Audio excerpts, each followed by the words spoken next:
परमात्मा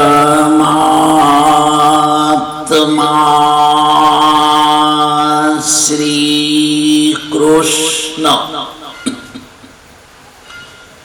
परमानंद का स्वरूप है।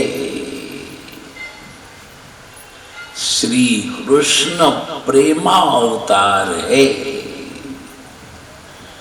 श्री कृष्ण परिपूर्ण प्रेम, परिपूर्ण परमानंद का स्वरूप है। सुखदेव महामुनि आचार्य वर्णन करते हैं, राजन श्रवण करो। जो आनंद निराकार था वही निराकार श्री कृष्ण के स्वरूप में जगत में प्रकट हो गया। कई लोग निराकार शब्द का अर्थ ऐसा करते हैं जिसका कोई आकार नहीं, वो निराकार बराबर नहीं है। निराकार तो निर्गुण, निराकार तो ब्रह्म होता है। वेदों में परमात्मा के कई स्वरूपों का वर्णन है। प्रधान दो है, निर्गुण निराकार, सगुण साकार। निर्गुण निराकार ब्रह्म होता है। ब्रह्म तेजोमय होता है। भगवान के ज्ञानी भक्त तेजो में ब्रह्म का ध्यान करते करते ब्रह्म में लीन हो जाते हैं।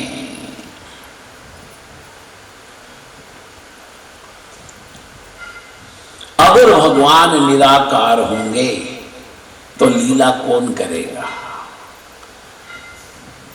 निर्गुण निराकार भगवान निष्क्रिय है, लीला तो सगुण साकार भगवान करते हैं।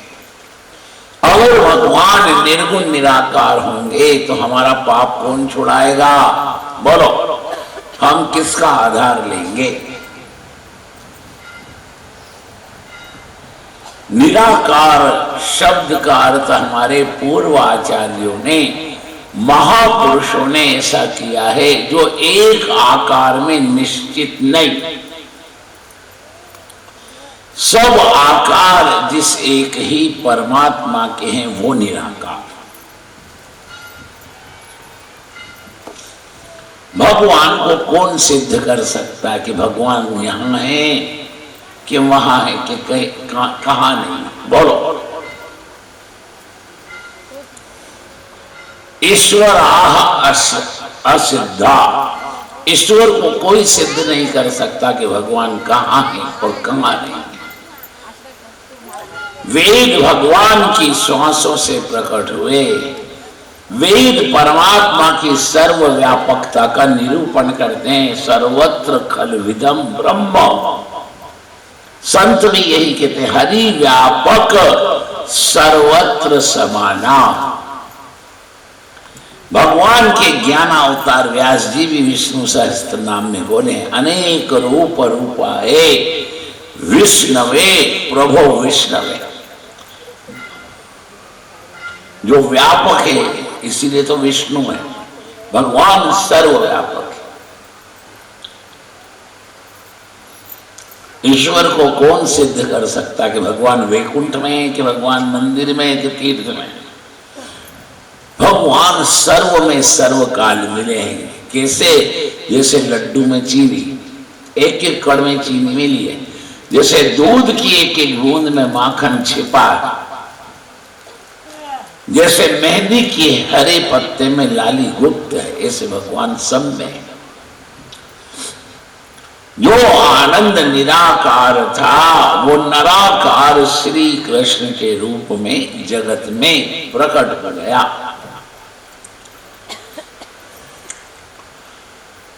श्री कृष्ण 16 ना प्रेम करते हैं और आपसे 16 ना प्रेम मांगते हैं। ध्यान दो, ये मानव ऐसा दुष्ट अभागा है, भगवान से 16 ना प्रेम नहीं करता। इसीलिए भगवान अपने स्वरूप को माया के आवरण में छिपा लेते हैं।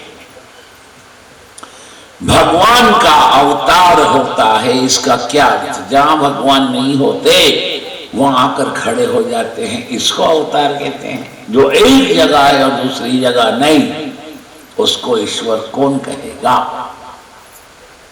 भगवान सर्वव्यापक है।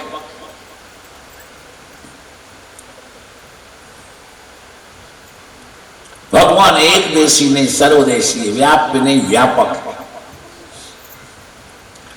आप लायक बनो, भगवान आपके सामने प्रकट हो जाएंगे। भगवान का प्राकट्य मथुरा के कारागार की काल कोठरी में भाद्र कृष्ण पक्ष अष्टमी तिथि बुधवार रोहिणी नक्षत्र के सुयोग में रात्रि को 12 बजे हुआ। ध्यान दो,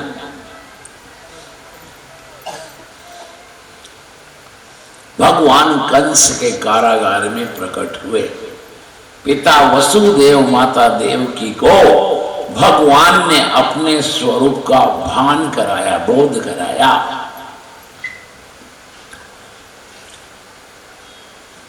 मां में आ गया, पिताजी में आ गया, आपके सारे दुखों को संकटों को मैं दूर करूंगा। देवकी मैया ने कहा, आप 4 हाथ वाले होकर क्यों आए? इतना बड़ा कहीं पुत्र होता है, बालक होता है, लोगों को शंका होगी। आप छोटे से बाल कृष्ण लाल बन जाओ, मैं आपको छाती के साथ लगाऊं, आप मेरे को मां मां मां कहो। मेरे हृदय में प्रेम और आनंद ममता बनकर जो प्रकट हुआ, वो आंचल में दूध बन गया। वो दूध में आपको मुख में लेकर पिलाऊं, आप मेरे को मां कहो।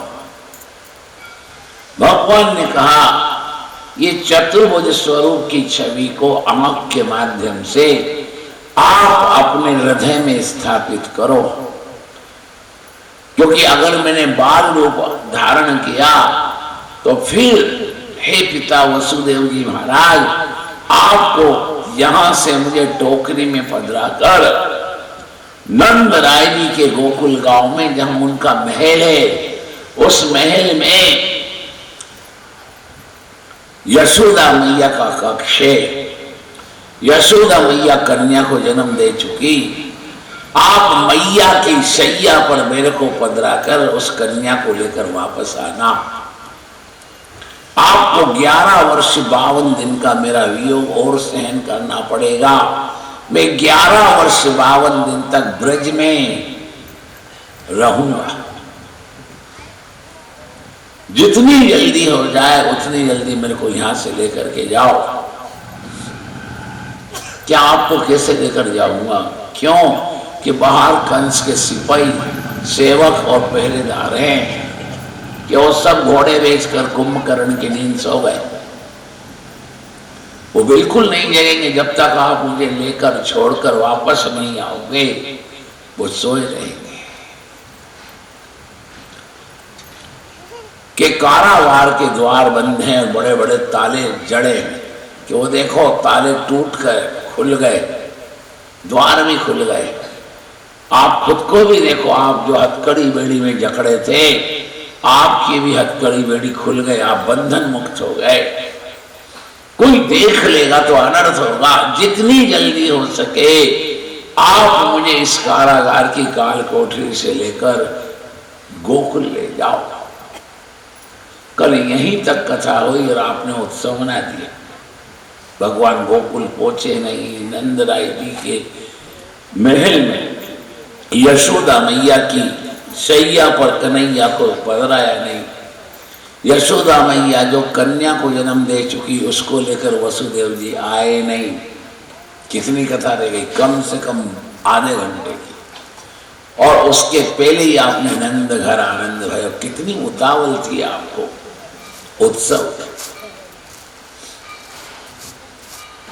उत्सव की सारी तैयारियां देखकर सबके मन चंचल हो गए। अब सबके हो गए तो मैं सबसे अलग नहीं, मैं भी था। मैं भी तटस्थ हो गया कि ठीक है। उत्सव में उत्साह मुख्य है। आपका इतना उत्साह था कि भगवान गोकुल नहीं पहुंचे उससे पहले नंद से हो गए। ठीक है,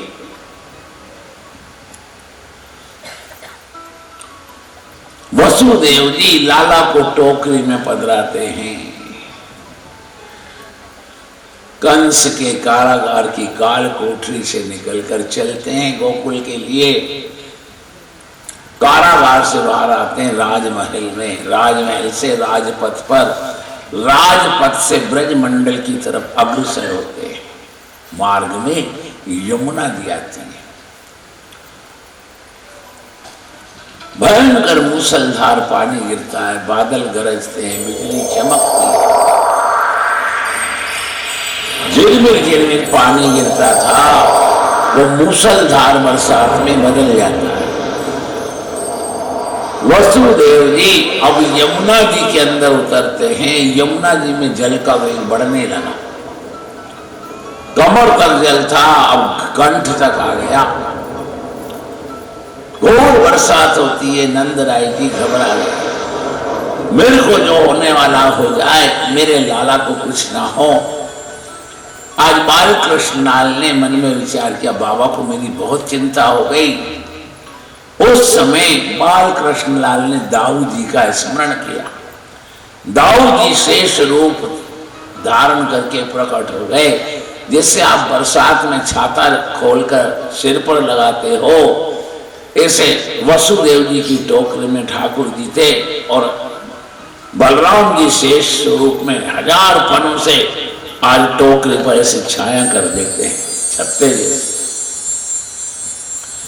और वसुदेव जी धीरे धीरे यमुना जी में चलते हैं। आज यमुना जी का जल और बढ़ा, कंठ तक आ गया। आज भगवान ने विचार किया, ये यमुना को कितनी उतावल है, ये मेरे चरण में कमल पुष्प अर्पण करने को बेताब है, इसको बहुत घाई हो रही है।